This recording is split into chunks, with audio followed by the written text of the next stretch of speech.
এই মতিউর রহমান এখন তারেক রহমানের পায়ে পড়ে, বিএনপির পায়ে পড়ে। সেই লিখেছিল তারেকের দুর্নীতির বিচার হতে হবে। সেই কারণে তারেক রহমানের নিজের স্বাক্ষরিত একটা হলফনামা থেকে উল্লেখ করে কইছিল এই মতিউর রহমান যে তারেক রহমান দুর্নীতি করেছে সেটা সে নিজেই স্বীকার করেছে, এ বাটপারি কইছিল। আবার ওই মামলা থেকে তারেক রহমান খালাস পেলে আবার প্রথম আলোয় লিখেছিল নৈতিকভাবে তারেকও দণ্ডিত। খালাস পেলে কি হয়েছে? নৈতিকভাবে দণ্ডিত, বুঝছাও। আর এখন কয় তারেক রহমান আগে দেশে ফিরলে ভালো হইতো। তো মতি ভাই, আপনি দুর্নীতির বিচার করবেন না? হ্যাঁ, তারেকের নাকি স্যাপ ফেলে স্যাটে নিছেন? ওই নিজেই তার আলপিনে প্রচ্ছদ প্রতিবেদন করেছিল তেলে ডুবে যাচ্ছেন তারেক রহমান।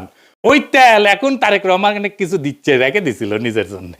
তো প্রথম আলো যে বিএনপি কি পরিমাণে ভালোবাসা যে কত সেটা একটু দেখি। হ্যাঁ, লিখিচ্ছে বগুড়ায় তারেককে ঘিরে আছে খুন সন্ত্রাসে জড়িত নেতাকর্মীরা।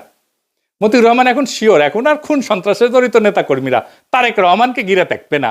গ্রেনেড হামলা মামলা নিয়ে করছে তাজউদ্দিনকে পাকিস্তানে পাঠায় ডিজিএফআই। জানতেন খালেদার সম্মতিতে বসুন্ধরার কাছে 100 কোটি টাকা চাইছিলেন তারেক। জিজ্ঞাসাবাদে বাবর তো মতি ভাই কয় টাকা দিছে আপনার? সাব্বির খুনের ঘটনা চাপা দিতে আপোস রফা। তারেকের স্বেচ্ছাচারিতার অনেক নজির বগুড়ায়, ওগুলো কি উঠে গেছে? আচ্ছা, তারেক কি হিসাবে বগুড়ায় এত উদ্বোধন স্থাপন করছেন? আরো লাগবে, ওর পায়ে পড়তেও সময় লাগে না, ধাক্কা দিয়ে ফেলাই দিতেও সময় লাগে না। মূল উদ্দেশ্য হচ্ছে টিকে থাকা, যেন তেন প্রকারের টিকে থাকা। তো এইগুলো কি জার্নালিজম, বস্তুনিষ্ঠ সাংবাদিকতা? এই নিউজগুলো যদি সত্য হয় তাহলে মতিউর রহমানের কি তারেক রহমানের প্রত্যাবর্তনের মিটিং এ যায় তারেক রহমানকে দেশে কেন আসলো না সেই নিয়ে কান্নাকাটি করা যায় নৈতিকভাবে? এটা জায়েজ, এথিক্যালি উচিত এইটা?